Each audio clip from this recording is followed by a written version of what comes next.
പാവങ്ങളെ സഹായിക്കുന്നവർക്ക് ഭാഗ്യം കൊടുക്കണേ അല്ലാ. ഈ സദക്ക അതിനൊരു സബബാക്കണേ റബ്ബേ. അല്ലാഹു കബൂലാക്കുമാറാകട്ടെ, അല്ലാഹു സ്വീകരിക്കുമാറാകട്ടെ ഇൻഷാ അല്ലാഹ്. അപ്പൊ രണ്ടാമത്തെ വിഭാഗം ജീവിതത്തിൽ സുന്നത്ത് ചെയ്യുന്നവർ. അല്ലാഹു ഭാഗ്യം നൽകി അനുഗ്രഹിക്കുമാറാകട്ടെ, അല്ലാഹു ഭാഗ്യം നൽകി അനുഗ്രഹിക്കുമാറാകട്ടെ. എന്റെ പ്രിയമുള്ള സഹോദരങ്ങൾ, നിർത്താറായിട്ടാ ഇൻഷാ അല്ലാഹ്. അൽഹംദുലില്ലാഹ് 11:15 11:30 നിർത്താമെന്ന് പറഞ്ഞു. വാക്ക് പറഞ്ഞാൽ പാലിക്കണം, വാക്കു പറഞ്ഞാൽ പാലിക്കണം. പാലിച്ചില്ലെങ്കിൽ വലിയ പ്രയാസമാണ്. അല്ലാഹു നമുക്ക് വാക്കു പാലിക്കാൻ ഭാഗ്യം നൽകി അനുഗ്രഹിക്കുമാറാകട്ടെ. ദുആ ചെയ്തൂടെ? നിങ്ങൾ ഇരുന്ന ഒരു ഇത്തിരി നേരം കൂടെ പറയില്ലെങ്കിൽ ഞാൻ ദുആ ചെയ്യും. എന്ത് വേണം? മണിയർ രഹസ്യമൊന്നും അല്ലല്ലോ. EP ഉസ്താദൊക്കെ വഴുത് പറഞ്ഞാൽ എല്ലാവരും കേൾക്കാനിരിക്കും, നമുക്ക് പറയാൻ പറ്റുമല്ലോ. എന്ത് വേണം? പറയണോ ഇരിക്കോ? ദുആ ചെയ്യണോ ഇരിക്കോ? പറയണം. ആഗ്രഹമുള്ളവരൊന്ന് കൈപൊക്കിക്കേ. എനിക്ക് 1 പവനൊന്നും വേണ്ട. പെൺകുട്ടികളെ കെട്ടിക്കാൻ 1 പവനൊന്നും വേണ്ട. ഞാൻ 1 ഗ്രാമേ ചോദിക്കത്തുള്ളൂ, ഒരേ 1 ഗ്രാം. അത് ഈ വർഷമല്ല, അടുത്ത വർഷം അറൂസിൽ അൽഹംദുലില്ലാഹ് പെൺകുട്ടികളുടെ വിവാഹം നടക്കുന്ന സമയത്ത് നിങ്ങളെ കൊണ്ട് കഴിയുന്നത് കൊടുക്കണം. ഞാൻ അത് ചോദിക്കുമ്പോൾ ഇതുപോലെ പൊക്കണം. അല്ലാഹു ബർക്കത്ത് ചെയ്യുമാറാകട്ടെ, അല്ലാഹു ബർക്കത്ത് ചെയ്യുമാറാകട്ടെ. പൈസയുടെ കാര്യം പറയുമ്പോ ഇല്ല, എന്റെ ചങ്ങായിമാരെ എല്ലാരും പറയണൊരു മറുപടി ഉണ്ട്. നിങ്ങൾ സ്വന്തം ശാപം വലിച്ചു വെക്കണവരാ പലരും. നിങ്ങളുടെ ജീവിതത്തിന്റെ നാശം നിങ്ങൾ തന്നെയാ, വേറെ ആരെയും കുറ്റപ്പെടുത്തണ്ട. എല്ലാവരോടും ചോദിക്കും പൈസയുണ്ടോ? ഇല്ല ഉസ്താദെ. കൈ വെച്ചിട്ട് പറയില്ല. നോട്ട് നിരോധനം വന്നു, ആകെ ഒന്നുമില്ല. ആരാ പറഞ്ഞ? എല്ലാ എണ്ണത്തിന്റെ കയ്യിലും ലക്ഷങ്ങൾ ഇരിപ്പുണ്ട്. 2000-ന്റെ നോട്ട് മോഡി സാറ് നിർത്തി, ബാങ്കിലോട്ട് പോകുന്നൊന്നും തിരിച്ചു വരുന്നില്ല. അത് കാരണം ഇപ്പൊ വീട്ടിൽ വെച്ചിരിക്കുക. നേരത്തെ 500-ന്റെ 1000-ന്റെ ഒക്കെ കെട്ടുകണക്കിന് വെക്കണമായിരുന്നു. ഇപ്പൊ എളുപ്പ വഴിയാ, ഇത്തിരി വെച്ചാൽ മതി, വെക്കാൻ നല്ല സ്ഥലമാണ്. എല്ലാവരും കയ്യിൽ പൈസ വെച്ചിട്ടുണ്ട്. പക്ഷെ ചോദിച്ചാ പറയും ഇല്ല. നീ 10 പ്രാവശ്യം ഇല്ല എന്ന് പറയുമ്പോ അള്ളാഹു നിന്നെ എത്തിങ്ങാനലാക്കി കളയും. കാരണം നീ കൈ വെച്ചിട്ടില്ല എന്ന് പറഞ്ഞു.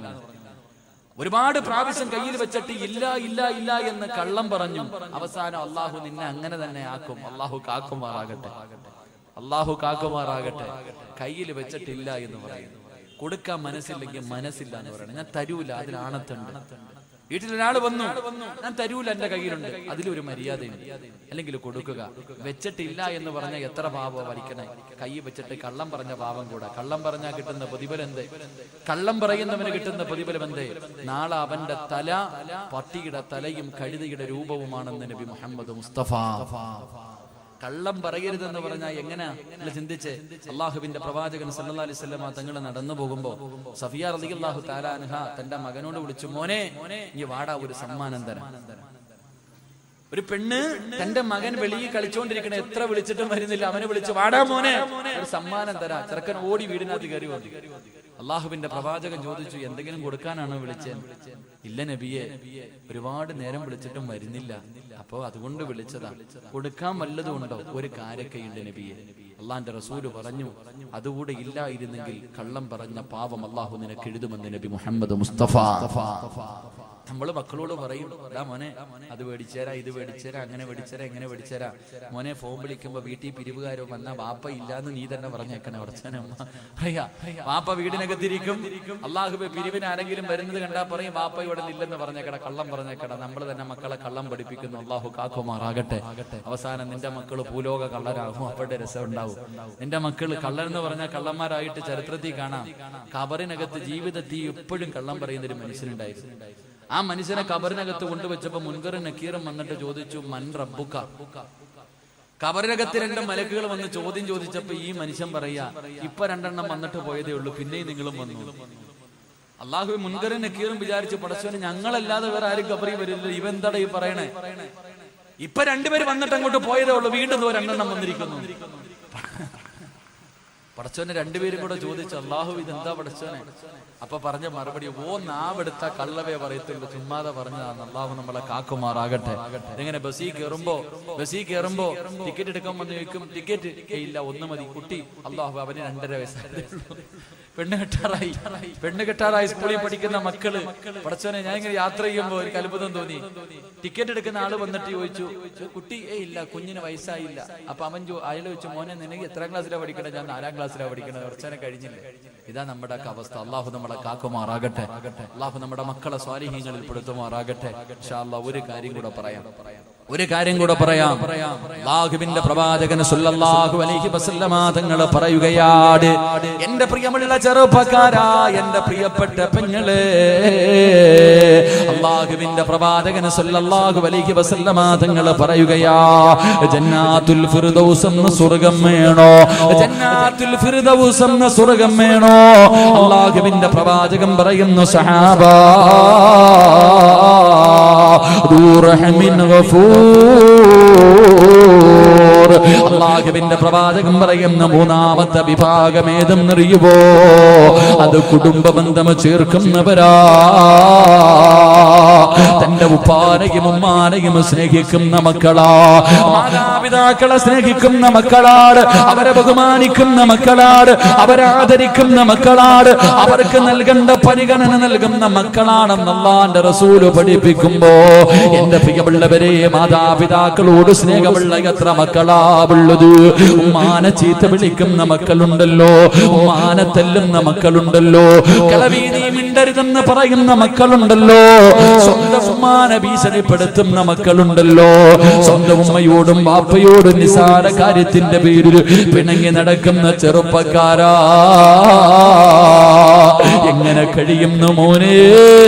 എങ്ങനെ കഴിയുന്നു മോനെ? നിന്നെ ഗർഭം ചുമന്ന, നിന്നെ മരണവേദനയുടെ വേദനയും നൊന്ത് പ്രസവിച്ച ഉമ്മാനെ വേദനിപ്പിക്കാ, സ്വന്തം ഉമ്മയോട് പിണങ്ങിയിട്ട് ഒരു രാത്രി ഉറങ്ങാൻ എങ്ങനെ കഴിയുന്നടാ?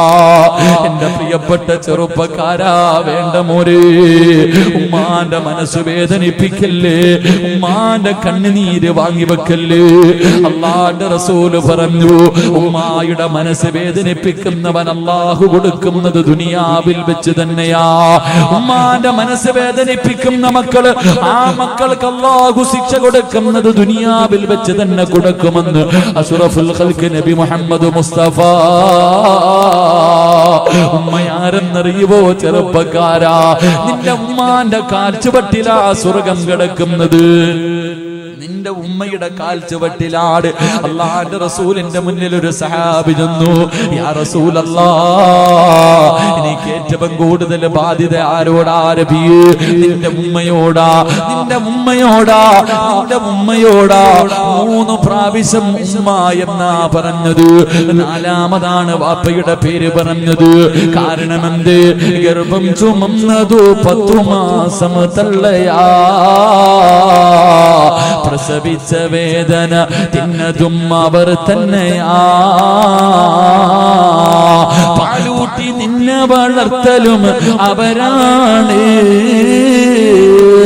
ഈ 3 കാര്യം ഉപ്പയിൽ ഒഴിവാട്. ഗർഭം ചുമന്നത് ഉമ്മയാട്, നൊന്ത് പ്രസവിച്ചത് ഉമ്മയാട്, പാല് തന്നത് ഉമ്മയാട്. പടച്ചവനെ, നിന്റെ പ്രിയപ്പെട്ട ഉമ്മാനെ കുറിച്ച് നീ എപ്പോഴെങ്കിലും ഒന്ന് ചിന്തിക്കാറുണ്ടോ? നിന്നെ ഗർഭം ചുമന്ന സമയത്ത് അല്ലാഹുവേ, ആരെങ്കിലും ഒരു മനുഷ്യർ നിന്റെ തോളിലേക്ക് കൈയൊന്നെടുത്ത് വെച്ചാ ഒരു 10 മിനിറ്റ് കഴിയുമ്പോ നീ പറയും, എന്റെ തോളിൽ നിന്ന് കൈയെടുക്കാ. നിനക്കത് ഇഷ്ടപ്പെടൂല. 9.5 മാസം നിന്റെ ഉമ്മ വയറ്റത്ത് ചുമന്നുകൊണ്ട് നടന്നു മോര്. ഒന്ന് നല്ല ഭക്ഷണം കഴിക്കാൻ എല്ലാവരും കല്യാണത്തിന് പോകും, ഉമ്മയ്ക്ക് പോകാൻ കഴിയുന്നില്ല. ഉമ്മയ്ക്ക് വയറ് നിറച്ച് ഭക്ഷണം കഴിക്കാൻ കഴിയുന്നില്ല. ഒന്ന് നല്ലതുപോലെ നടക്കാൻ കഴിയുന്നില്ല. ഒന്ന് തിരിഞ്ഞു മറിഞ്ഞ് കിടക്കാൻ കഴിയുന്നില്ല. കാരണം ഉമ്മാന്റെ വയറ്റിൽ നീ കടന്നത് കൊണ്ടാ പൊന്നുപോര്.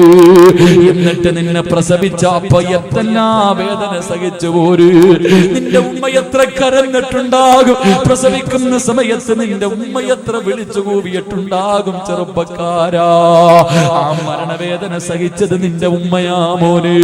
പട്ടിണിയാണെങ്കിലും എഴുന്നേക്കാൻ വയ്യാതെ കിടക്കുമ്പോഴും നീ ഒന്ന് കരഞ്ഞാൽ ഓടി വന്ന് കോരിയെടുത്തത് നിന്റെ ഉമ്മയാ മോന്.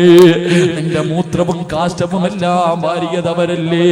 ഇന്ന് നീ കൊട്ടാരം പോലെ ഒരു വീട് വെച്ചപ്പോ നിന്റെ ഉമ്മ അതിനകത്തൊന്ന് കാർക്കിച്ച് തുപ്പിയാ നിനക്ക് കഴിയില്ലല്ലോ.